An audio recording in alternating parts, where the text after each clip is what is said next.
over some really fascinating material for us to dig into, especially this book, How Diplomats Make War by Francis Neilson. It was published way back in 1915, right in the middle of World War I. Right in the thick of it. It's amazing how relevant it still feels today when we think about, the forces that push countries toward conflict. It's not just a history lesson, it's like a blueprint for understanding how these things happen. Exactly. And I think a lot of people have this simplified view of war, good guys versus bad guys, but Nielsen really challenges that. Yeah, he cuts right through that. So we're going to go deep on this. We'll pull out the key insights about how wars actually start. No more simplistic explanations. We're looking for the real mechanisms, the stuff that's often hidden beneath the surface. Absolutely. We're going to uncover some hard truths here. Okay, so Nielsen kicks things off by describing the mindset in the early 20th century, right before World War I.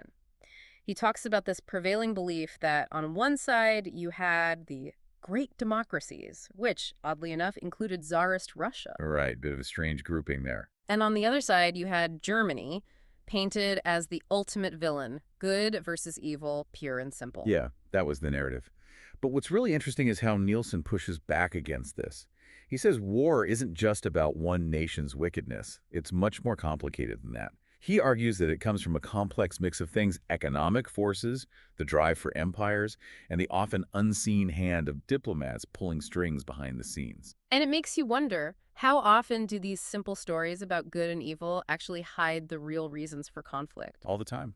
Probably more than we'd like to admit. And Nielsen really hones in on this gap between what regular people want and what their governments actually do. He argues that even in democracies, those in power can easily ignore the will of the people.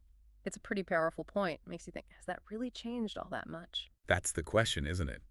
And his skepticism doesn't end there.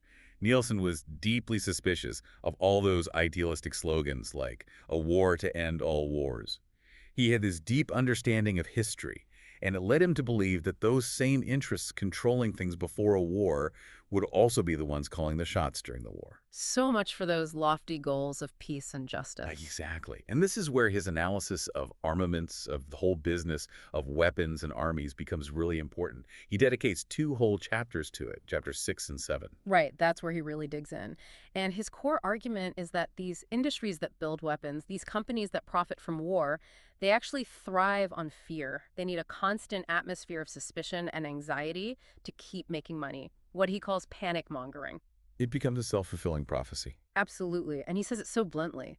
Armaments create wars, and militarism is at all times inimical to the real interests of the people. Wow, that's pretty direct. Makes you think about those same forces at work today, doesn't it? It's a timeless insight. And what's striking is how frustrated he was with this idea that building up more and more weapons somehow keeps you safe, this myth of preparedness.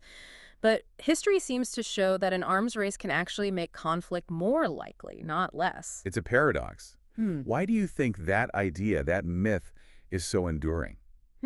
Good question. Maybe it's because people crave a sense of security, a feeling that they're in control. The idea of having the biggest guns, the strongest army, it seems like it would make you safe. It's a seductive idea. But as Nielsen points out, it often creates a security dilemma. When one country builds up its weapons, everyone else feels threatened and does the same, and then suddenly you have a really dangerous situation. A spiral of escalation. To illustrate these ideas, Nielsen dives into specific historical events. He starts with the Franco-Prussian War of 1870. Right, and he lays out all the events leading up to it. He focuses on this really messy situation with the succession to the Spanish throne. And then there's Bismarck, the mastermind behind German unification, and his, shall we say, creative editing of the Ems telegram. It's a classic example of how diplomats can manipulate events to trigger a war. Yeah, Bismarck definitely played his cards carefully. And while historians debate whether he directly caused the war, there's no doubt that he made the situation much more tense. And he gave France the excuse they needed to declare war. Nielsen brings in Britain's position at the time, which I think is really telling. Oh, absolutely. Queen Victoria even chimed in with her advice on the matter. And Britain's overall stance in 1870 was completely different from its position just a few decades later, in 1914. They weren't trapped in the same web of alliances. Right. Back then, Britain had a policy of what you might call limited liability when it came to European affairs. They were more cautious about getting involved in continental conflicts. Nielsen contrasts this with the pre-World War I era, where you had all these secret agreements and a much more rigid system of alliances. Everything was so interconnected, It really shows how much the diplomatic landscape had shifted. dramatically. Yeah. Nielsen also talks about the neutrality of Belgium in 1870 and how that played out later. He points to this war first, law after mentality. It's pretty chilling to think about. Even these supposedly sacred treaties can be tossed aside when national interests are at stake. It makes you wonder about the real power of international law, doesn't it? It does. And Nielsen seems to imply that treaties are often used or ignored depending on what's politically convenient, not because of some deep commitment to international law. It's all about what serves the national interest at that moment. So from there, he turns to the Crimean War as another example of how we can be misled by the initial justifications for a war. Right. And he quotes Lord Granville, who, looking back, said the Crimean War was a great misfortune. It's interesting how opinions can change like that. It makes you think, right? At the time, it was seen as a necessary war. Nielsen talks about how Russia was seen as a threat, a big military autocracy that was supposedly going to crush European liberty. It's fascinating how easily public opinion can be swayed. It is. And Nielsen points out this unintended consequence of the Crimean War, the possibility that a unified Germany wouldn't have happened without it. So, ironically, a war fought to contain one perceived threat might have actually paved the way for an even bigger one. Wow, that's the law of unintended consequences in action. And he doesn't let us forget the human cost either. The Crimean War cost Britain a lot, both in terms of lives lost and money spent. This leads him into a broader discussion of treaties, diplomacy, and the whole idea of national interest. Yeah, those big abstract concepts that begs the question, what exactly is national interest and who gets to define it? Yeah, who benefits from all these wars, really? Nielsen is pretty critical of the gap between what people sacrifice during a war and what they actually get out of it. He uses the period after the Napoleonic Wars as an example.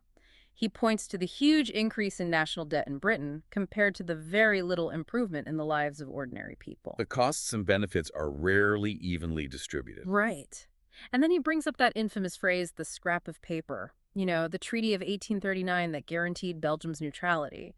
He talks about how its significance was basically forgotten until it became a convenient justification for Britain to enter later conflicts. It's like it was pulled out of a drawer when they needed it. Exactly. Yeah. Nielsen argues that this treaty, which nobody seemed to care about for decades, was suddenly resurrected and used as a tool for political purposes. And he contrasts this emphasis on national privileges and obligations, like upholding a treaty when it suits you, with the neglect of individual rights and well-being. The needs of the many versus the needs of the few. Yeah, it's a recurring theme. And you can't talk about the lead up to war without talking about public opinion, which Nielsen explores in depth. He talks about the press campaign against Germany in the years before the big wars. It's a powerful reminder of how much influence the media can have. Absolutely. He names names too, like Lord Roberts, and talks about how his public statements really shaped popular sentiment. He also points to the way the narrative was changing in Mr. Churchill's speeches and in the press more broadly. It shows how carefully crafted messages can turn people against another country. He even mentions Lord Rosebery, who was worried about all the violent polemics and how they were poisoning relationships between nations. And then there's Sir Edward Grey, who talked about alliances as foreign friendships. Nielsen seems pretty skeptical of that whole idea. He sees these foreign friendships, especially when they turn into binding agreements, Mm. as a step away from genuine neutrality. It's like you're getting dragged into someone else's fight. And he brings up Mr. Asquith and his statements about the importance of representing the people in foreign policy. Nielsen questions how much that ideal was actually put into practice. Yeah, where the people's voice is truly being heard. So then, Nielsen takes us into the world of secret agreements. This is where things get really shady.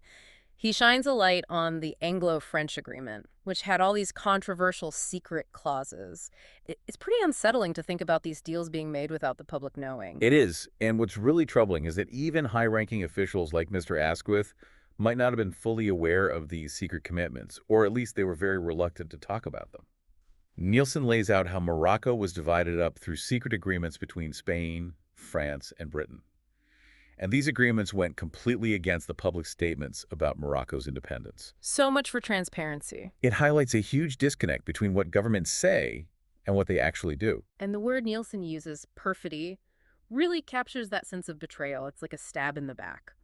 Then there's the whole issue of the naval arms race and all the fear-mongering that went along with it. This is a classic example of how public fear can be exploited for political gain. Nielsen meticulously describes this orchestrated, great scare in Britain about Germany's growing navy. He points the finger at people like Mr. Mulliner from the Coventry Ordnance Company, who had a direct financial interest in stoking those fears. Right, because more fear means more weapons sales. And he explains how this campaign of fear and suspicion really fueled animosity between Britain and Germany. He even mentions the political maneuvering around naval spending, like the episode with the four conditional dreadnoughts, where public pressure was used to force the government to spend more on battleships. But what's really revealing is that Nielsen includes the Kaiser's letter, where he's complaining about all these scaremongers. And he also prevents the actual figures, showing that the British Navy was actually much stronger than Germany's at the time. It completely undermines the story that Britain was caught off guard and unprepared. Sounds like there was a lot of exaggeration going on. It seems so. Nielsen suggests that the threat was deliberately blown out of proportion. All of this makes you wonder about the whole issue of parliamentary oversight. How much control does a parliament actually have over foreign policy? Nielsen is pretty critical of how little information was given to Parliament about these crucial decisions and agreements. He raises some fundamental questions about democracy. How can a democracy function if its representatives are kept in the dark? Right. He points to that phrase that was used all the time, not in the public interest. It was like a blanket excuse to withhold vital information from the public and from their elected officials. He also talks about the very limited opportunities for real debate on foreign affairs. The lack of transparency can be very dangerous. Definitely. He even brings up Lord Hugh Cecil, who directly asked about secret military obligations and how the Prime Minister denied they existed. And then, of course, events proved him wrong. And there's that very telling remark by Lord Haldane, who said that the Foreign Secretary was basically the real commander of the forces. That's a lot of power concentrated in one person. It's a scary thought.